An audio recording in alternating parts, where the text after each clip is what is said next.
Bonjour, je suis Denis, je vais vous présenter des plantes dites comestibles, donc des plantes que je consomme moi-même personnellement.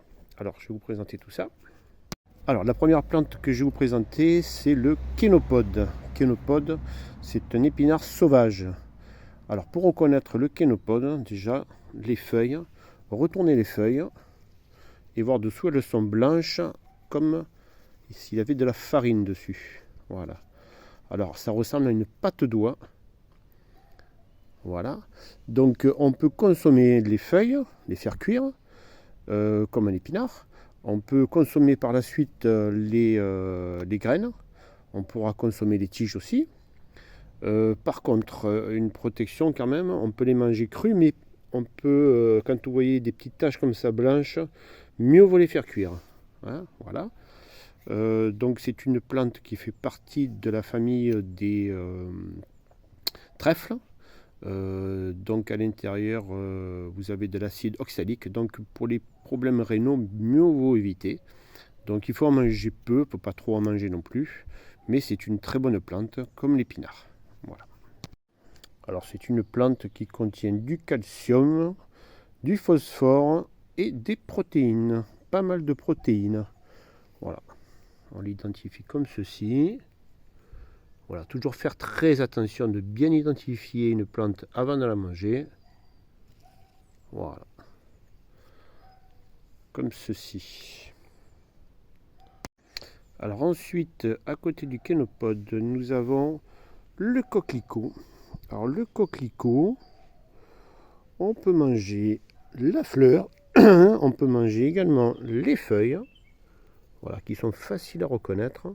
Alors généralement, mieux vaut manger les jeunes pousses avant qu'elles fassent les fleurs, bien sûr, parce qu'elles vont donner toute l'énergie à la plante, à la fleur, pour qu'elle soit la plus belle possible. Alors par la suite, une fois que la fleur va se refermer, donc vous allez récupérer les petites graines à l'intérieur et vous les mangez comme les graines de pavot. Voilà, c'est une très bonne plante. Alors le coquelicot, on peut faire des sirops, qui est très très bon aussi le sirop. Et bien sûr faire cuire les feuilles. Voilà.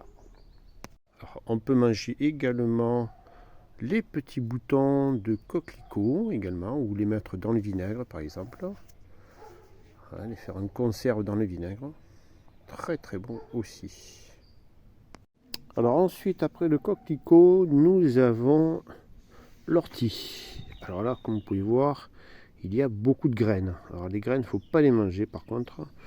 Ça crée des douleurs au niveau des intestins. Alors vous récupérez les feuilles. Alors les feuilles, toujours les prendre par en dessous pour éviter de se piquer. Donc vous les prenez comme ceci. Et voilà, comme ceci. Là, vous ne faites pas mal. Voilà. Ensuite, vous pouvez les faire cuire. C'est très très bon dans les soupes. C'est très très bon en pesto. C'est bourré de protéines. Donc bourré de vitamines également. Et vous pouvez faire également du purin avec des orties. Ça pour le jardin, c'est très bien. Pour les petites bestioles, c'est parfait. Voilà. Alors ensuite, nous allons poursuivre avec la laitue scariole. Alors la laitue scariole, elle est très facile à reconnaître. Parce que là, vous voyez, elle commence à faire des poils derrière. Alors au départ, les poils sont lisses. Et là, par contre, elle a commencé à monter. Les poils commencent à être durs. C'est comme ça qu'on la reconnaît. Alors à ce stade-là, quand les poils sont durs, on peut toujours la consommer, mais en jus. Il faut savoir quand même que la laitue scariole, c'est l'ancêtre de la laitue. Donc c'est une très bonne salade. Donc il faut la prendre quand elle est toute jeune. Et on peut la consommer en salade quand elle est toute jeune. Là maintenant qu'elle a commencé à pousser un peu trop, là elle commence à être dure. On peut faire donc les jus et puis la faire cuire également. Voilà, donc elle est facile à reconnaître. Par contre, elle va monter très haut, jusqu'à un bon mètre de hauteur. Et par contre, elle va se transformer par la suite. Voilà, la laitue scariole. Comme elle a monté, comme elle devient, elle va encore grimper, et elle va sécher après. Avec des épines partout. Et elle va piquer après. Elle commence déjà à piquer derrière la feuille. Hein. Voilà, derrière la feuille, ça pique. On les voit les petits piquants derrière. Voilà. Ça, il faut la manger quand elle est toute jeune. C'est une très bonne salade. La laitue scariole. Voilà. Et là, nous avons la laitue, la laitue vireuse. Pardon. Alors, la laitue vireuse, certains la mangent, d'autres la mangent pas. Moi, je la mange personnellement. Quand elle est toute jeune, les jeunes feuilles. Bon, là, il est un peu trop tard. Elle a commencé à monter. Vous voyez, elle a commencé déjà à faire les fleurs. Donc là, c'est trop tard. Et toujours quand les plantes montent comme ça, qu'elles font des fleurs, ben elles vont donner toute leur puissance, toute leur énergie à la fleur pour qu'elle soit la plus belle possible.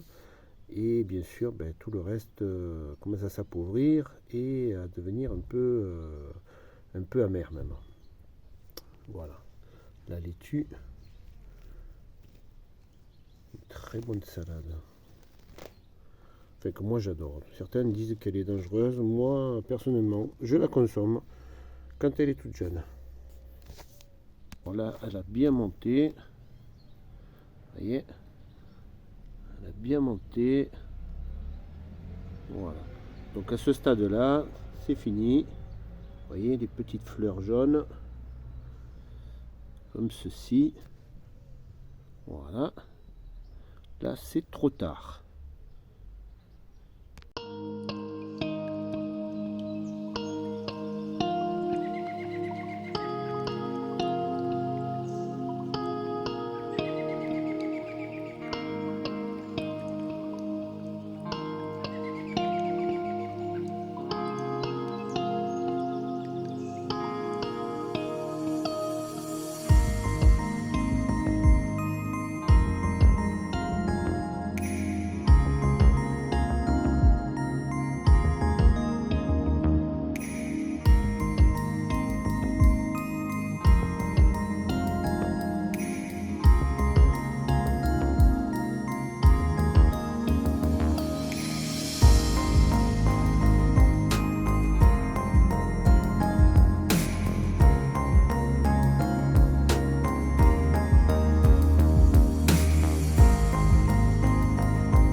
Alors j'espère que cette vidéo vous a plu, donc que les explications vous conviennent. Et j'en ferai d'autres, puisqu'il y a à peu près 400 plantes comestibles et médicinales. Donc j'en ferai d'autres de vidéos. Et moi je vous propose aussi, si ça vous intéresse, que l'on se retrouve au mois de septembre. J'organise une sortie au mois de septembre, du côté de Aix-en-Provence, Marseille ou Bagnes, tous ces alentours-là. Et vers fin septembre, donc je vous montrerai un peu toutes ces plantes, un peu plus, vous expliquer un peu plus en profondeur pour mieux les reconnaître, pour ne pas se tromper, surtout c'est très important, et savoir comment les ramasser, la quantité et où les ramasser aussi. Voilà, pour éviter tout ce qui est pesticides aussi et ne pas abîmer la nature non plus. Voilà, donc si ça vous intéresse, je vous laisserai un mail ou un numéro de téléphone pour me joindre directement. Et on verra ça après vers la fin septembre, après les premières pluies. Voilà, merci.